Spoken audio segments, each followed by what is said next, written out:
Perkenalkan, nama saya Marini Kuningan, NIRIM 20-2021-8707 dari kelas E Prodi Teologi Kristen. Di sini saya akan membacakan kitab 1 Timotius pasal 1 sampai pasalnya yang ketiga. Shalom, perkenalkan nama saya Grace Barbara Randatayong, NIRIM 20-2021-8166, kelas E Prodi Teologi Kristen. Di sini saya akan membacakan kitab 1 Timotius pasal 4 sampai pasal yang ke-6.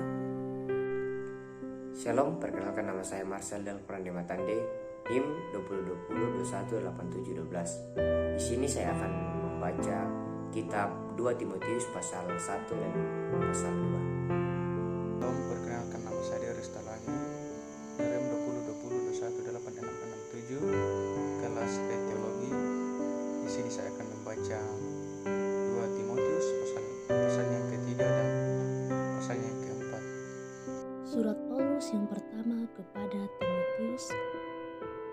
Dari Paulus, Rasul Kristus Yesus menurut perintah Allah, Juru Selamat kita, dan Kristus Yesus, dasar pengharapan kita, kepada Timotius, anakku yang sah di dalam iman, kasih karunia, rahmat, dan damai sejahtera dari Allah Bapa dan Kristus Yesus Tuhan kita menyertai engkau.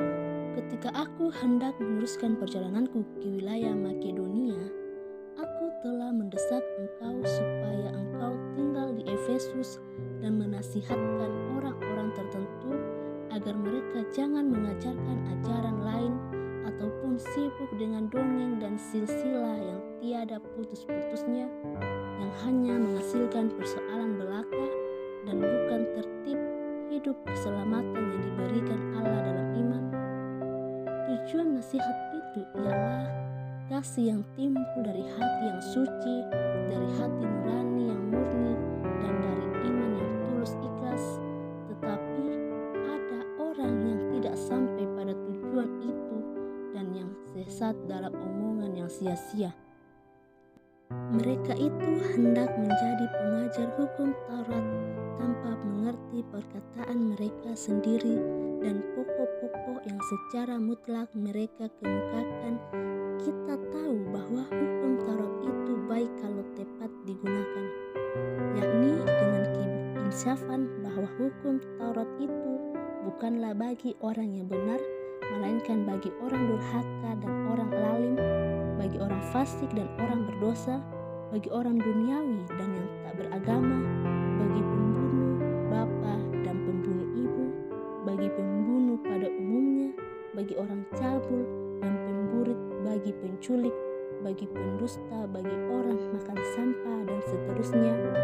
Segala sesuatu yang bertentangan dengan ajaran sesat yang berdasarkan Injil dari Allah yang mulia dan maha bahagia, seperti yang telah dipercayakan kepadaku.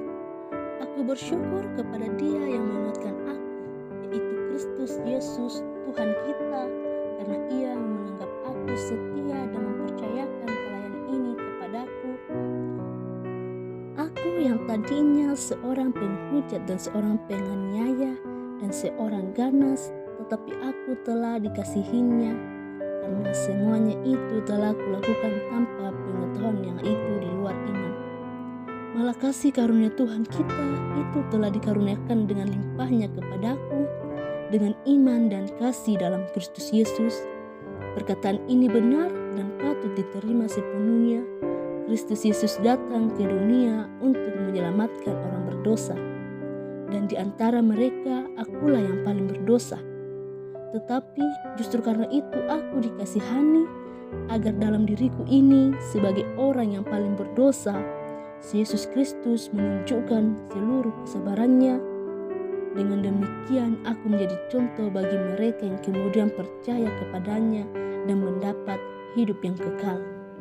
Hormat dan kemuliaan sampai selama-lamanya bagi Raja segala zaman, Allah yang kekal, yang tak nampak, yang esa. Amin.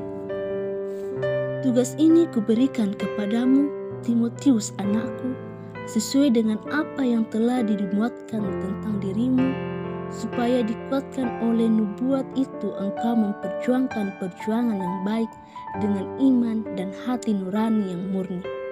Beberapa orang telah menolak hati nuraninya yang murni itu, dan karena itu kandaslah iman mereka, di antaranya Himeneus dan Alexander yang telah kuserahkan kepada iblis supaya jera mereka menghujat.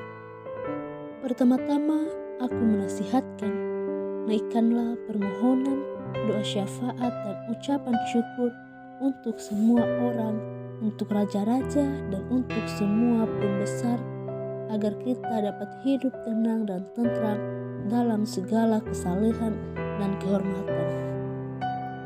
Itulah yang baik dan yang berkenan kepada Allah, Juru Selamat kita, yang menghendaki supaya semua orang diselamatkan dan memperoleh pengetahuan akan kebenaran.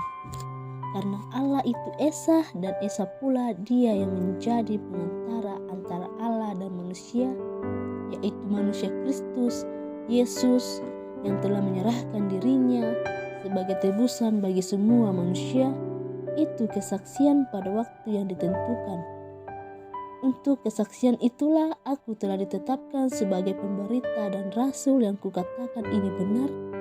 Aku tidak berdusta, dan sebagai pengajar orang-orang bukan Yahudi dalam iman dan kebenaran. Oleh karena itu, aku ingin supaya di mana-mana orang laki-laki berdoa dengan menadahkan tangan yang suci, tanpa marah dan tanpa perselisihan. Demikian juga hendaknya perempuan, hendaklah ia berdandan dengan pantas, dengan sopan dan sederhana, rambutnya jangan berkepang-kepang, jangan memakai emas atau mutiara ataupun pakaian yang mahal-mahal. Tetapi hendaklah ia berdandan dengan perbuatan baik, seperti yang layak bagi perempuan yang beribadah. Seharusnya lah perempuan berdiam diri dan menerima ajaran dengan patuh. Aku tidak mengizinkan perempuan mengajar dan juga tidak mengizinkannya memerintah laki-laki, hendaklah ia berdiam diri. Karena Adam yang pertama dijadikan, kemudian barulah Hawa. Lagi pula bukan Adam yang tergoda, melainkan perempuan itulah yang tergoda dan jatuh ke dalam dosa. Tetapi perempuan akan diselamatkan karena melahirkan anak, asal ia bertekun dalam iman dan kasih dan pengudusan dengan segala kesederhanaan. Benarlah perkataan ini, orang yang menghendaki jabatan penilik jemaat menginginkan pekerjaan yang indah. Karena itu, penilik jemaat haruslah seorang yang tak bercacat, suami dari satu istri, dapat menahan diri, bijaksana, sopan, suka memberi tumpangan, cakap mengajar orang, bukan peminum, bukan pemarah, melainkan peramah, pendamai, bukan hamba uang, seorang kepala keluarga yang baik, disegani dan dihormati oleh anak-anaknya. Jikalau seorang tidak tahu mengepalai keluarganya sendiri, bagaimana ia dapat mengurus jemaat Allah? Janganlah ia seorang yang baru bertobat, agar jangan ia menjadi sombong dan kena hukum iblis. Hendaklah ia juga mempunyai nama baik di luar jemaat, agar jangan ia digugat orang dan jatuh ke dalam jerat iblis. Demikian juga diaken-diaken haruslah orang terhormat, jangan bercabang lidah, jangan penggemar anggur, jangan serakah, melainkan orang yang memelihara rahasia iman dalam hati nurani yang suci. Mereka juga harus diuji dahulu, baru ditetapkan dalam pelayanan, itu setelah ternyata mereka tak bercacat.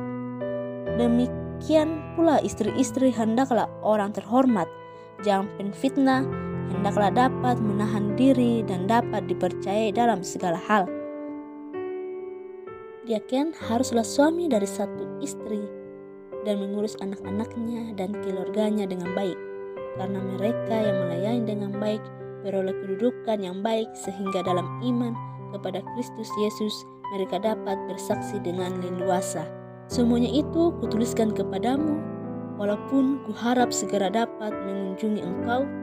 Jadi jika aku terlambat, Sudahlah engkau tahu bagaimana orang yang hidup sebagai keluarga Allah, yakni jemaat dari Allah yang hidup, tiang penopang dan dasar kebenaran, dan sesungguhnya agunglah rahasia ibadah kita.